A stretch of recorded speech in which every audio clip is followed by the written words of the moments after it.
Hey there, this is Dr. Justin Marcagiani, and today's talk is going to be on hydration and digestion. This is really important. I've seen 3 to 4 patients this week that have severe chronic gut issues for at least a decade. And one thing in common when we did a really in-depth history that was there was they were hydrating, not sipping a little bit of water, but actually hydrating, drinking 8 ounces or more while they were eating. And I'm going to go over why this is a problem. And you can go online and you can see pros and cons on both sides. I'm going to try to make a rational, scientific-based argument here, and if it sticks, that's great. I've noticed it with my patients getting benefit from it. I've noticed it myself as well, and I urge all of you to test it as well. So Digestion 101. Digestion is strongly pH-driven. The first domino of digestion that falls is in the stomach. This is our stomach here. The stomach's main role is to digest protein. It does so by having a very, very low pH. That low pH activates this compound called pepsinogen and turns it into pepsin. You don't have to know what it is. It's a protein digesting enzyme. So the first role of the stomach, Digestion 101 here, is to increase proteolytic. That means protein digesting enzymes. That's pH driven. So we have the first step of digestion is protein. Now, as this chyme is the mixed up bolus of food that's kind of looks like slop, if you will, once it's all mixed up. Kind of take your food, throw it in the blender, add some HCl. That's what chyme looks like. Imagine that chyme being released now into the small intestine. So your small intestine would be right here. That would be the next phase of digestion. Now here, the protein's already been broken down. What's going to happen is that chyme's going to be nice and acidic, and that acidity is going to trigger the gallbladder to produce bile, which breaks down fat. It's also going to trigger the pancreas to produce protease, lipase, amylase, a whole bunch of different enzymes that will break down protein, fat, and carbohydrates. So the further bit of digestion that happens is going to be in the small intestine, where in the colon, most of everything is going to be the reabsorption of fluid and electrolytes and minerals. So the main bit of digestion is going to happen in the stomach and the small intestine. And this step here, where the stomach chyme transitions into the small intestine, we need it to be nice and acidic. If we don't have it acidic here, we're not going to get the adequate stimulation from our gallbladder and from our pancreas to produce bile salts, which emulsify fat, and to produce pancreatic enzymes to help further break down protein, fat, and carbohydrate.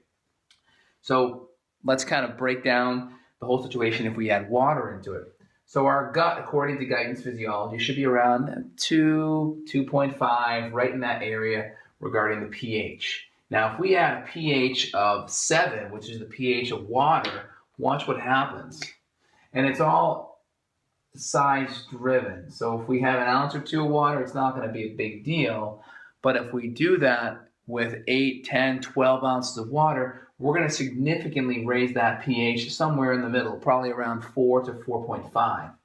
So if we raise the pH to 4.5, that's going to significantly impair these protein digesting enzymes. So we're not going to get the beneficial breakdown of protein that we would normally get in the stomach with a lower pH. Really simple. Have a big meal tonight. Go drink 8 to 16 ounces of water right with your meal, right after your meal. One of the first things you're going to notice when we have indigestion occurring in the stomach is we're going to have burping, and you're going to be able to almost like taste your meal when you burp it up. You shouldn't be burping. That's one of the first signs that you have. Now, if you're going to hydrate, the best way to hydrate will be 10 to 15 minutes before you eat.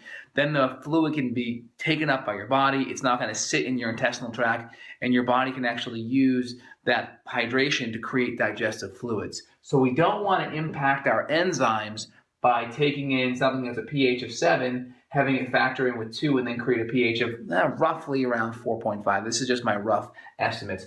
But what that's doing is that's stopping the protein digestion that would normally be occurring in the stomach.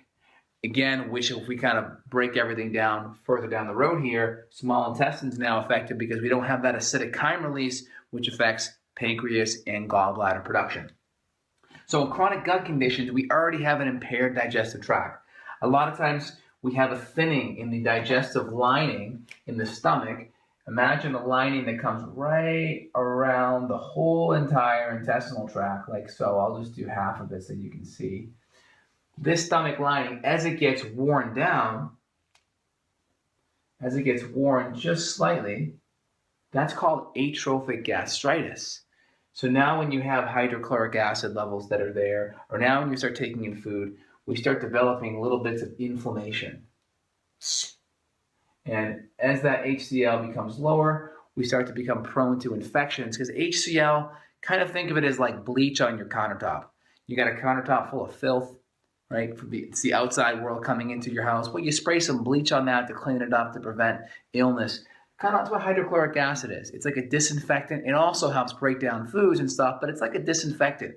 So if you already have chronic gut issues, well, 70 to 80% of our immune system's in our gut. Our ability to have adequate acid is going to be lower because our mucosal lining is already thin. So most of the time, people that have chronic gut issues are already on Prilosec or omeprazole or Nexium, some type of proton pump inhibitor. So they already have impaired digestion. If you start having them hydrate 8 ounces of water or more during your meal, that's going to disrupt pH and disrupt enzymes. So if you're going to drink 10 to 15 minutes before your meal, hydrate. If you want to do something of about a wine glass or less of fluid during your meal, as long as it's not causing excessive burping, that's okay. 10 to 15 minutes before, 2 hours after is going to be the best way to go. And if you have chronic gut issues, you probably have an infection and or leaky gut. So feel free to reach out below to get my info if you want to get to the root cause of why that's there. Again, this is Dr. Justin signing off. Have a great night.